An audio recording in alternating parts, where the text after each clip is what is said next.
విఘ్నేశాయ నమః, శ్రీరామాయ నమః, శ్రీ హనుమతే నమః. భక్తి ప్రేక్షకులకు స్వాగతం.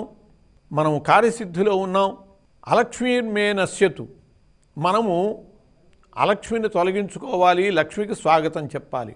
కానీ లక్ష్మిని నెట్టివేసేయకూడదు, లక్ష్మిని తొలగించుకోకూడదు. అలా తొలగించుకునేటట్లయితే జీవితాంతం కూడా అనర్థాలని, అశాంతిని, సుఖరాహిత్యాన్ని పొందవలసి ఉంటుంది అని చెప్పి మనకి నిదర్శనాలు తెలియజేయబడుతూ ఉన్నాయి. భార్య ఇయం గేహే లక్ష్మీ అన్నారు.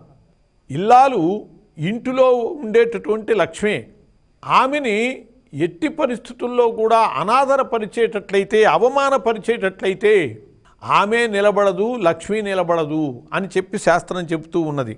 ఆమెని తిట్టినా, కుటుంబ భారమంతా ఆమె మీద పడేసి ఊరుకున్నా, ప్రేమ పంచకపోయినా ఇటువంటి క్లేశాలను అన్నిటినీ భరిస్తుంది. కానీ అవమానపరిస్తే మాత్రం ఆమె ఎట్టి పరిస్థితుల్లో భరించదు.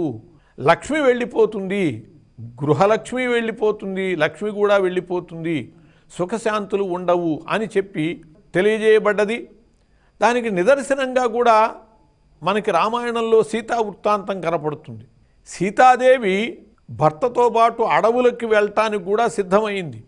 వనవాసాలకి వెళ్ళవలసినటువంటిది రాముడే. కైక రాముడు వనవాసాలకి వెళ్ళాలని కోరింది తప్పితే సీతని వనవాసాలకి వెళ్ళమని కోరలా. రాముడు కూడా సీతని ఉండిపోమ్మన్నాడు. నువ్వు వనవాస క్లేశాలు అనుభవించలేవు, కోమలాంగివి, కాబట్టి అత్తమామల్ని చూసుకుంటూ ఇక్కడే ఉండు అని అన్నాడు. కానీ సీతాదేవి అడవులలో పడి ఉండటానికే సిద్ధమైంది. భర్త యొక్క అనురాగాన్ని పొందుతూ అడవుల్లో ఉండటమైనా సుఖమే అని చెప్పి అనుకున్నది. అంతేకాదు, అడవులలో కూడా ఆమె ఆదరింపబడ్డప్పుడు శ్రీరామునకు అమితమైనటువంటి ఆనందాన్ని ఇచ్చింది, పంచింది, శాంతిని పంచింది, సుఖశాంతుల్ని పంచింది. ఆమె చెప్పింది, దోవలో ఉండేటటువంటి కుశకంటకాలను తొలగిస్తాను, బ్రహ్నంతి కుశకంటక అన్నది.